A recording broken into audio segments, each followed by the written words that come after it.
Ligji elektoral shihet ende me skepticizëm nga aktorët ndërkombëtar. Ndaj kërkojnë bisedime për reformën zgjedhore.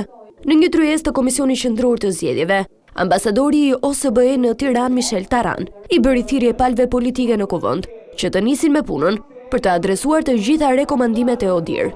Rekomandimet e ODIHR-it janë për të përmirësuar, të reformuar ligjin e zgjedhjeve. Edhe këtu mbështesim, edhe këtu bashkëpunojmë dhe sigurisht që enkurajojmë punën e Komisionit ad hoc, Komisionit për reformën e zgjedhjeve, që shpresojmë shpejt do të rifillojë punën e saj.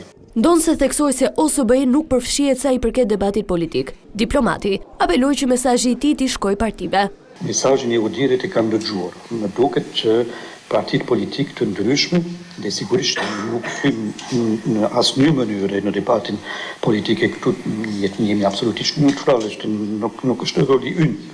Kryekomisioneri Lirian Celibashi sqaroi se Komisioni Qendror i Zgjedhjeve ka propozuar më herët një sër rekomandimesh për kuvendin, si depolitizimi i administratës dhe komisionerëve, apo dhe lehtësimi i procesit të zgjedhjeve për qytetarët.